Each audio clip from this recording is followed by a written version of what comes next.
रीपेरेंट yourself. हमें ये कहने की ही ज़रूरत क्यों पड़ती है जब हमारे खुद के पेरेंट्स अवेलेबल हैं, हमें हर तरह से सपोर्ट करने के लिए।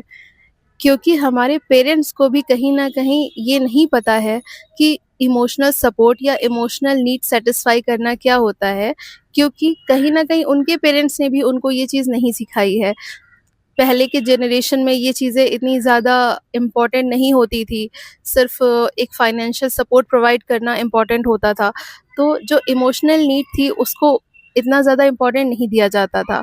तो कहीं न कहीं जो हमारे पेरेंट्स थे वो हमारी इमोशनल नीड सैटिस्फाई करने में कहीं न कहीं थोड़ा-सा चूक गए, जिसकी वज़ह से हमें इमोशनल ट्रॉमा होता है या हमें लगता है कि हमारे पेरेंट्स ने हमें समझा नहीं, बहुत ही स्ट्रिक्ट पेरेंटिंग की है। ये सारी चीज़ें हमें जो है वो एक्सपीरियंस हम करते हैं।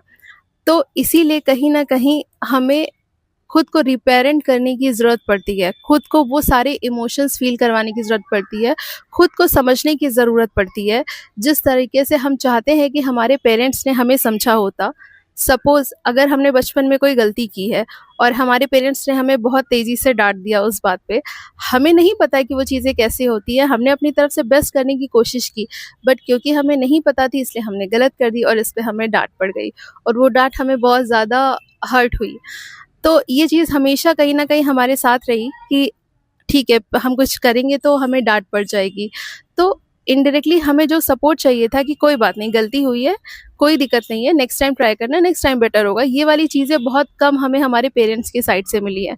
तो हमें रीपेरेंट करके खुद को ये समझाना होता है कि इट्स ओके, कोई बात नहीं, हम नेक्स्ट टाइम बेटर करेंगे।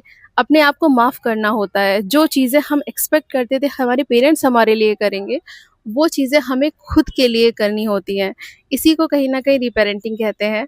और भी इसके कई सारे छोटे-छोटे डायमेंशंस होते हैं, जैसे कि हमें लगता है कि ये नहीं किया है, हमें ये चीज़ लैक किया, ये सुविधा हमें मिलनी चाहिए थी, तो कहीं न कहीं इस तरीके से हमें समझना होता है। बेसिकली जो रीपेरेंटिंग का कॉन्सेप्ट है वो कहीं न कहीं मटेरियलिस्टिक नहीं है। एंड ऑफ द सिचुएशन हो सकता है, बट मेनली जो इसका है वो आपकी इमोशनल नीड को सैटिस्फाई करना होता है। सो रीपेरेंट योरसेल्फ।